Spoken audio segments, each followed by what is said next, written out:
does that even mean, Bowers Game Corner? Ahoy there, YouTube! I'm back again for another episode of Games In, Games Out, where I talk about the games going into my collection, the games going out of my collection, and why they are doing that. So first we have Goosebumps, the card game of Monster Mayhem. This is a spin on War. It's a children's/family game that I really did enjoy. It would be going into my classroom collection, but I actually borrowed this from my buddy Eric because I was just infatuated with Goosebumps. I love Goosebumps as a kid. So really enjoyable game, especially if kids, I'd say aged 6 to 10 years old. Unfortunately, not keeping it because it is my buddy's copy of the game, but one that I can recommend if you have kids that age. Next, we have Pick Your Poison, and Pick Your Poison, the Not Suitable for Work edition. I really like Pick Your Poison. I think it's a great family/party game. Pick Your Poison, Not Suitable for Work, limits itself a lot by being a not suitable for work game. It's got a lot of cards in it, but at the same time, when you're dealing with just not suitable for work stuff, there's only so many topics you can talk about. You know, you got like sex and drugs and violence and embarrassing stuff and painful stuff, but after that, there's just not many topics you can do, so you just kind of pigeonholes itself a little bit. So I would recommend this one. This one's a good if you're using it as an expansion, and it's fun to mix these up and play with them. But yeah, Pick Your Poison, the original one. I really enjoyed this one. It's pretty much just which would you rather have or not have. Going to be giving both these to my buddy Eric, because I pretty much give all the party games to him. But if I were going to keep one, it would probably be this one. I actually thought about it. So, right now we got 3 games going to Eric's house. Next we have Shifting Realms from Soaring Rhino. This was a really interesting concept of a game where there's different realms and you're going to mash those different realms together. And from that point, it's kind of an action selection, worker placement-y style game. And I thought it was good. I didn't think it was great. There's one rule in the rule booklet which is not very clear, and he actually clarified it to me on the review that I posted. And I just wanted to be like, dude, that still isn't that clear, but I didn't. Took the high road. In the end, Shifting Realms was a good game, but not a great game. One that I'm not going to be keeping. Going to be getting rid of that one. Next, we have Monopoly Junior from Parker Brothers, which is good to great for kids age 5 to 8. And that's what I'm going to say. It's not a game for adults, but it is a game for kids. And the kids that I played with really enjoyed the game. It's light, it's simple, and it plays kids that really are about ages 5. So I'm going to be keeping this one in my personal collection, my son's collection, so he can play it because he had a lot of fun with it. So Monopoly Junior, don't scoff because it's Monopoly. If you have kids age 5 to 8, they're going to have a blast with this game. So yeah, there you go.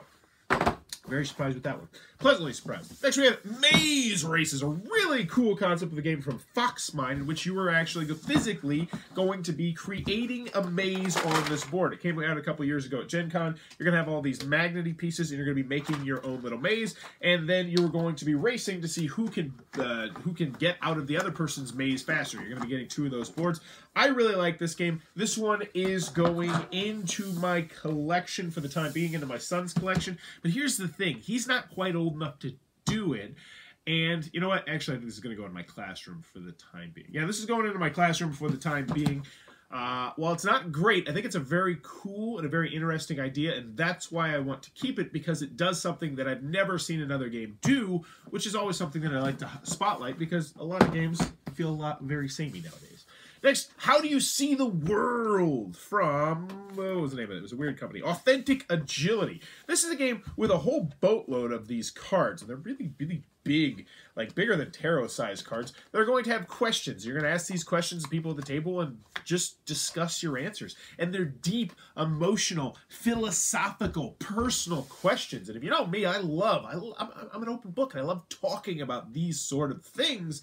And this was absolutely up my alley. This is something that I would absolutely use in my youth setting, where I go to Aaron's house, where I work with kids who have lost, parents or brothers or sisters, because I think it's a great way just to talk and have really good discussions.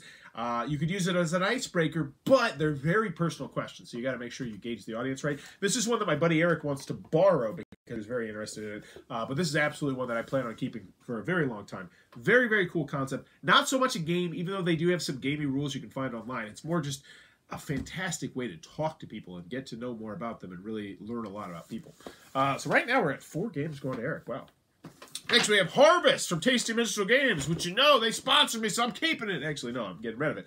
That being said, I thought it was a very good game. I really enjoyed this game, but I don't play games much with my wife anymore, which is just sad. I burn her out I'll be brutally honest with you, I have burned her out. It's my bad. It was all the stupid Kickstarter games I used to do, and she used to get frustrated with the rules, and now she doesn't like to play games with me anymore. I don't even ask her anymore most of the time, which is unfortunate. That's sad, but that's Bauer's sad corner. We'll do that in another episode of that. But Harvest is the kind of game that my wife really enjoyed, and I really enjoyed, and so I kept it because it's the perfect kind of game. It's 30 to 60 minutes. It's short, but it has lots of really interesting choices, which is great if you can get those kind of games to the table. But here's the thing. When I get to game night, we would much rather grab another tasty minstrel game that has more meat on the bones. You know, like an Orleans, Trading on the Tigris, Yokohama, a game like that, as opposed to a game like this. So I really don't see myself getting this one played until my son gets way, way older. So in the end, Harvest, small box from Tasty Minstrel Games, going out of my collection despite the fact I think it's a very good game. Next we have Stipulations, a very fun party game that I used to really like. I kept this one. They did the Kickstarter video for it. They sent me the final version of it. It's a really fun game where essentially you're going to get an amazing power. Like this one says, lifetime supply of cable T, pass through physical objects, be a rock star, or win a reality TV competition. So someone's going to pick one of those things, and everyone else is going to give them a very strict stipulation, and that person picks the worst case scenario. It's a very fun party game. It just hasn't gotten played in a very, very long time because I don't play too many party games at my house anymore. So this one is going to my buddy Eric, who has he's got 6 games coming out of him. Good. Nice. Next, we have Res Publica from Reiner Knizia. This is a great game. Not a good game. This is a great game. It's a negotiation game. It has very open and free-form negotiation, but the problem is, after I put it on my shelf, after reviewing it, I never played it again. The rules are very bad. I would have no idea how to play it again, and I don't want to go back and revisit these rules. This is one of those games that you need to get at the table at least once every couple months because it is a very, very fun negotiation game. Unfortunately, I have not got it to the table in over a year, so it's gone. It's gone. That's one of those games that hurts me. That's why I love doing this segment. It makes, I enjoy doing the segment, and you guys apparently like it too because it actually gets a good deal of hits, but I enjoy it because it forces me to cull my collection because I'm like, all right, I have to make room for things, so I have to get rid of stuff that I know I like Harvest and Res Publica, in order to put the new stuff in. Next, we have Turnabout. It's Fair Play from a company that is totally out of business. And after I played this game, I was like, I bet this company's out of business. Jitterbug Games. This is a really terrible game. It is just really, really bad, in which you're rolling dice and you're playing cards. And it's one of those games where, oh, look at all the wacky stuff that's happening. You never get attached to your hand because your hand keeps getting swapped. It's just a crap game. Next, we have London by Martin Wallace. This is a great game. It's a great game. It is an incredibly well-designed game, and it might be my favorite Martin Wallace game. And I like it a lot. So why am I getting rid of it? Because I don't want to have to read the rules again. It doesn't hit the table consistently, even though this one has hit the table a couple times. But the big reason is a guy that comes to my game room is a huge Martin Wallace fan, and he has a copy of the game. So there's no reason for me to have a copy of the game and for him to have the copy of the game, especially considering he remembers how to teach the game. So, if I ever really want to play, I'd be like, hey, man, you think you can bring London next week? And I'm sure he'd have no problem with it. So, London, great game. Great game, Martin Wallace, but one that I'm getting rid of. Next, we have Stupid Deaths from University Games. This is a bad game. This is a bad mass market game. The components are lacking. The gameplay just annoys me. It feels like it was never play tested. There's just huge fundamental problems with this game depending on the player count you're playing at. If you're playing at the higher player counts, it's really dumb. If you're playing at the lower player counts, it's really anticlimactic because you don't have to worry about the Grim Reaper. Essentially, it's a game where you're just trying to guess, true or false, how somebody died. There's different ways people died. That's it. That's the whole game. Next, we have Open Sesame from Ravensburger. This is a really simple game in which you're going to be turning these dials on this really cool plasticky piece, trying to match one of these down here. So you're going to be turning these dials, and if you successfully are able to match all the dials to the picture, then you get to open the sesame and grab the tiles, and then it becomes a push-your-luck game where you're trying not to get the snakes. And you'll get points for everything that aren't snakes, but if you keep pressing your luck and you eventually do get a snake, then you lose all your points from that turn. It's a really enjoyable game. I'm going to be keeping this one at home because my son really liked it. So, going into my son's collection. Next, we have Foresight, a game of deception from Lakeside. This is a surprisingly very good abstract strategy game. It had one big glaring rules oversight in it, which we just house ruled. But I really like this game. It's an interesting game because you play your pieces, and then you play your opponent's pieces as well. You have 4 of your pieces, 4 of your opponent's pieces, and then you have 8 pieces, which are just kind of the building blocks. So essentially, it's like tic-tac-toe or Connect 4. You have to get 3 or 4 in a row of your color, but before you can play either of the colors down, because it's a two-player game primarily, you have to play a white piece onto the board. So where you play the white pieces, when you play your pieces, when you play your opponent pieces, there's a lot going on, and it's actually a really, really good game. I enjoyed it a good deal. Foresight, you can find that one in a thrift shop. You like abstract strategy games, two-player games, great, very good game. Also, children/family game. Children can play that by themselves, which is great. Next, we have Arch Rival from Parker Brothers, which is, in theory, this really cool game where you're actually going to build this like bridge, this arch, so to speak, and then have like these special contraptions you do when you set it up, and it looks super cool. And when it works, it can be tense, but just the slightest bump of the table and this thing comes falling down. Also, there is a very broken, obvious strategy that you're going to figure out very quickly, which is there's 3 out of the 8 times you roll a die, it's going to say Arch Rival on it, which is the name of the game. And what that means is a different person is going to decide where you put your pieces, because the whole point of the game is putting pieces into the arch until the arch falls, and whoever makes the arch falls loses, and everybody else wins. But the obvious strategy is just, hey, put the pieces into the compartment that already has the most pieces into it. It's just, there's an obvious strategy. It's not a good game. Unfortunately, one I can't recommend. Parker Brothers, Parker Brothers being Parker Brothers. Next, we have Wonky, the Unstable Adult Party Game. This is a really enjoyable game. I had a lot of fun with this drinking game, in which you're going to be stacking these big plastic pieces on top of each other, but they're all really wonky. It's a fun stacking game. It's got some house rules, some drinking rules. I liked it an awful lot, enough that I kept it, which is not something I typically do with party games. However, it's not gotten played in a very, very long time, so I was like, you know what? We're going through the party games. We're getting rid of the stuff that doesn't make the cut. And so this one's going to my buddy Eric's, which I'm sure we'll have some fun with it over at his house, because it is a really good game. Next, we have Dirty Words, the Party Edition, a very oddly marketed game. So the game tries to make it sound like it's a sexy game. Like, it even says in the rules, like, try and finish 3 rounds, with the entendre that you're eventually just going to start making love before you finish the 3 rounds. And no, I'm not making this up. I'm not indulging this. Look at the front. It's got the spilled wine, the shoes off. I'm not making this up at all. But in actuality, it's kind of like a Scrabble-ish game where instead of having letters, you have words, and then you're trying to make the words into different rows and columns and use all these different dice. So you roll the dice, they have words on them, but they're like dirty words like salami and moist and thrust and, that sort of thing.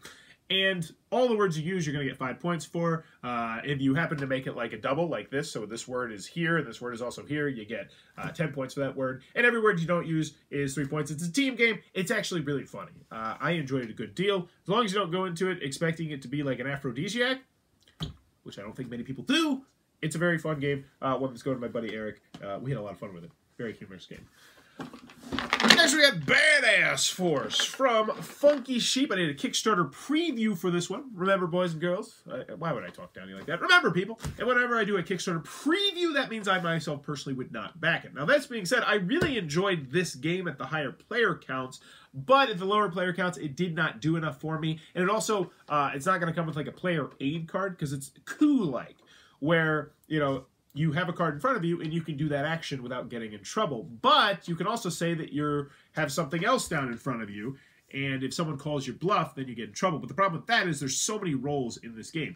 You're going to have 7 rolls in your hand, and then I think they were talking about having like 20 rolls altogether. The Kickstarter funding goes like crazy. And that's just, I don't want to say that's too much, because I love excess, but without a player aid card, it becomes a problem. It's kind of like, what was it, Spyfall had the same issue, where you need to be quick when you bluff. You need to be quick when you're lying, and this game doesn't give you the tools to be able to do that, which is unfortunate. That being said, I still think it's a very, very good game at higher player counts. I did like it a lot at higher player counts, so I do want to mention that. But still one that I gave a preview to. I like the art. I like the theme. Fun game, but it does have some flaws here and there. Next, we got 2 more games coming out. Both games I like. The first one is Dungeon Busters from Mayday Games. This is one that I liked, but everybody else in the game group didn't really like, and hence it's collected dust for the last few years. And unfortunately, this simple, light game is going out of my collection. Also, Remnants from earlier this year, one that I thought could use an expansion to bump it into the great category. I was hoping it would come out with an expansion, but there's no time to wait. Plus, since I put it over there, it has yet to see the table.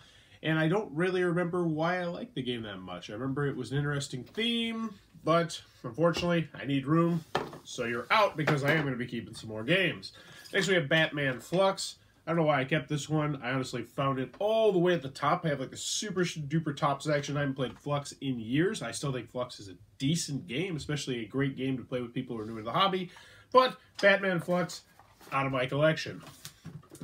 Next we have Pinball Showdown. They sent me you see this one's new and shrink. They sent me this one to do the Kickstarter video for. I liked it. I thought it was a good game. I'm going to be giving this to my buddy who really liked it more than I did. So it also clears room on my shelf. So score. Next we have Vikings on Board. You see no rules. That's because this is a prototype, even though it looks like the full game, component-wise and everything. This was a really mean game released by Blue Orange a couple of years ago, which I enjoyed, but once again, since I reviewed it, I think I played it once since then, and it has yet to hit the table. Also, the fact that I'd have to look up the rules is annoying. So this one is going to go into my Closet of Death. Next, we have the Munchkin Collectible Card Game, and I really liked the Munchkin Collectible Card Game. I did. I thought it was great. But the Warhammer card game is better, in my personal opinion. I liked it better, and I think most people are going to agree they liked it better. And I haven't played this. I don't play collectible card games that often. Like, I'm probably eventually going to get rid of that Warhammer stuff as well, even though I think that is an absolutely fantastic game. I think it's one of the best games of last year, easily in the top 20, I think. But I just don't play collectible card games that much, so this one is out of the collection. Next we have Strata 5. This is an old school abstract strategy game where you have to try and get your piece all the way to the 5th level. It's pretty dang good. We had a lot of fun with this one. This one's going into my class to a kid that makes good choices. I'm not keeping in my class, but the kids are excited to see this one up there because they're going to be on their best behavior so they can get this game, because the kids that I did play this with really liked it, and I liked it as well. That was pretty good. Next we have Clues, Secrets, and Spies, which is a game way ahead of its time. This is an interesting game where you're moving pieces around a board. Not your piece, habit, by habit, I don't know what I'm trying to say there. It's actually a hidden role game where you're going to have your hidden role and you're going to be trying to move yourself up on the board without other people figuring out who you are. Even though if they do figure it out, it's not the end of the world. But it's got these cool elements. It's got this little flashlight in it where you can shine lights on cards to see the secret message on it, which is pretty cool. And it even had this special thing where they would send you text messages during the game that would impact the game. However, they stopped supporting the text messaging system because apparently they can't, afford to send out, 4 text messages every few days when someone decides to play this old game. So unfortunately, I wasn't able to try that out. It's a decent enough game, but not one I'm keeping. That one's going in my classroom for some kid to have. Next we have Screaming Eagles from Milton Bradley. This is an interesting one. This is a great jet fighting game. It's got really cool jet miniature plastic pieces in there that you're going to be flying around. You're going to have your own little squadron board right here where you're going to keep track of your damage and your ammo. This is a great game. I'm actually going to reach out to why am I drawing a blank here? Restoration Games and see if they would like to have this copy of the game to see about potentially making it and restoring it. Because I like it that much. I would love to see this as a hobby game. A few twists and turns here, a couple tweaks, and I think this could easily be something along the lines of Downforce, where it's pretty simple, but still a really awesome game. So that one, not keeping, not giving away, donating to a game company to see if they'd be interested in making it. Yeah, that's a new one. Next we have Domination, which also was the winner of the 1981, I want to say, Spiel des Jahres, and it stands up. It is a great abstract strategy game. This is one that I would honestly keep in my classroom. I think I might keep, I don't know. I'm either going to keep it in my classroom or give it away to my kids. I'm running out of room in my classroom, which is terrible because my basement is currently exploding with games. My classroom is currently exploding with games. I need to become a millionaire so I can get a bigger house, and then I can have, a game room like Jason Levine from the Dice Tower, who just keeps everything.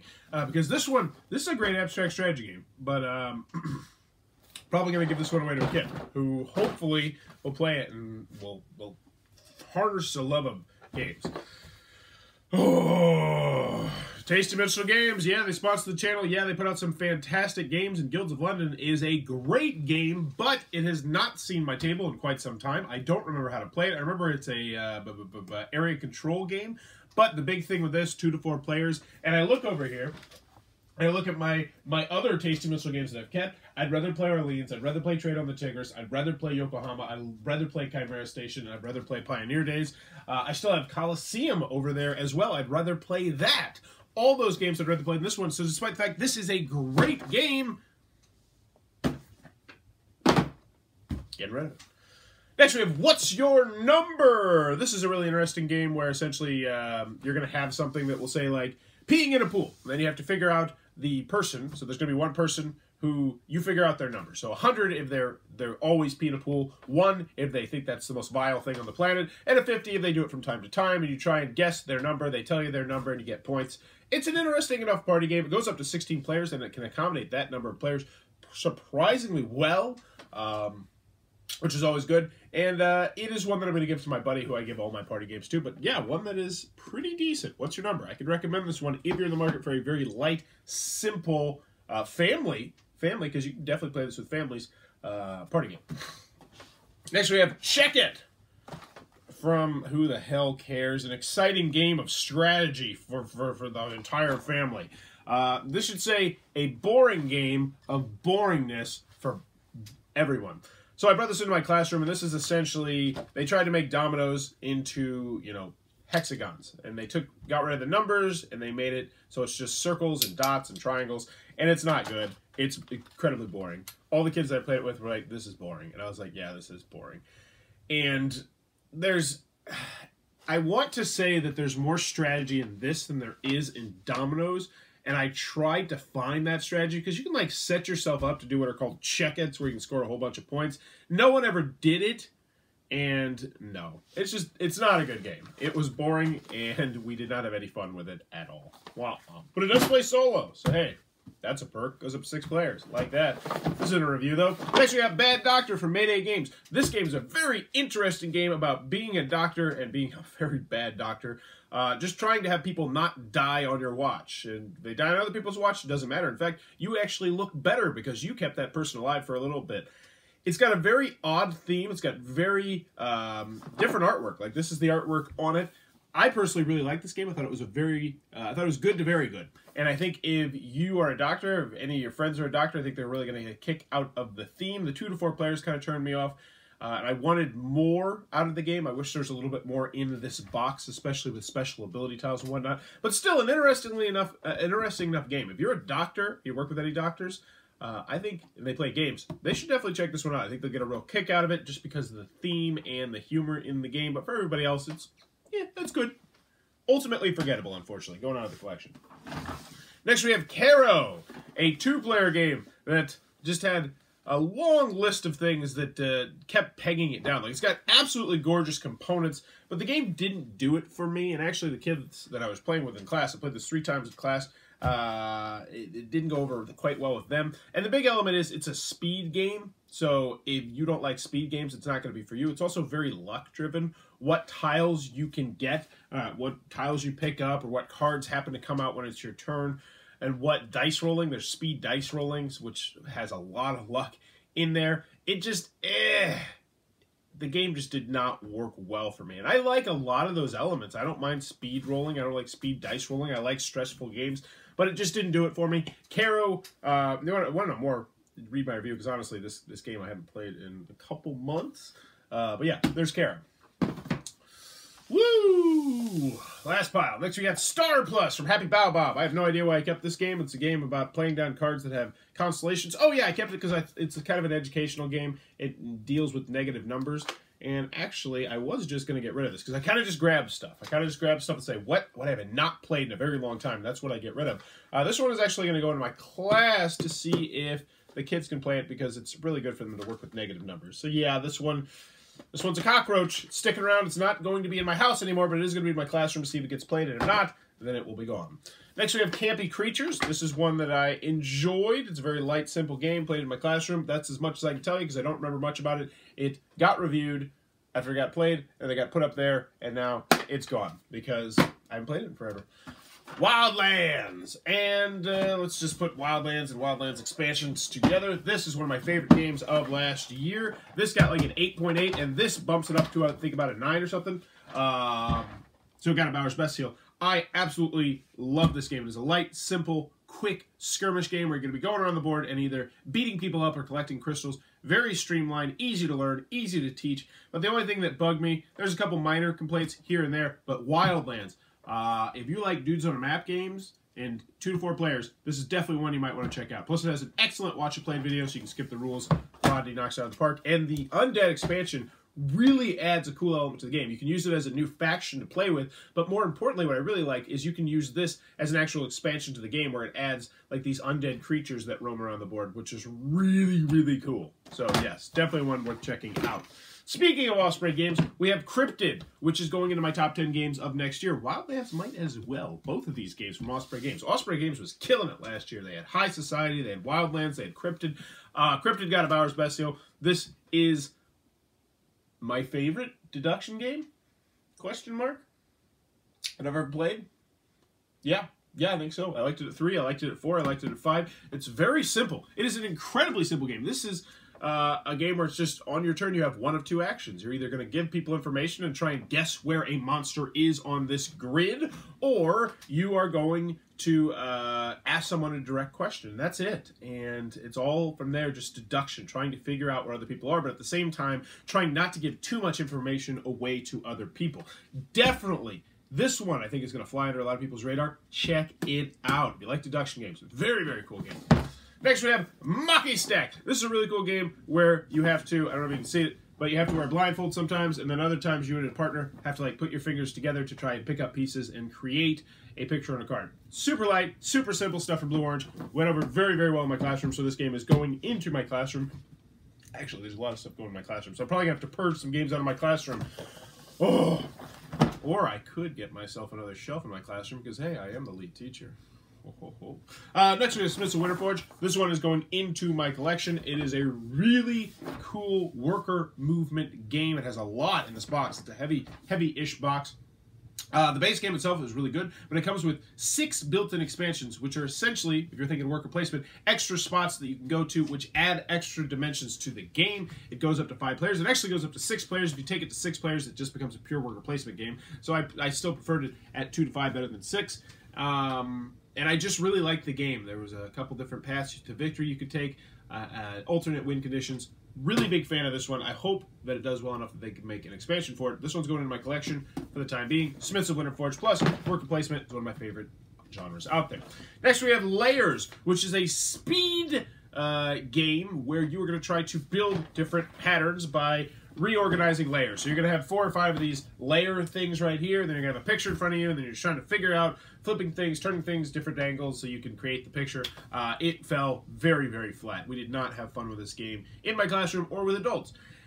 And the biggest reason why is once you get to five layers, it's just not fun. It just takes forever. It's not an interactive game because it's just you're sitting there focused intently on trying to figure this out. And when you get to 5, it just gets frustrating because they're really, really hard. 4's hard. 3's are like easy. 3's are easy. I mean, if you just stuck with 3's, I suppose this would be an okay game, but you're not going to want to. You're going to try in the 4's and the 5's, and the 4's and the 5's are really hard, especially the 5's. It just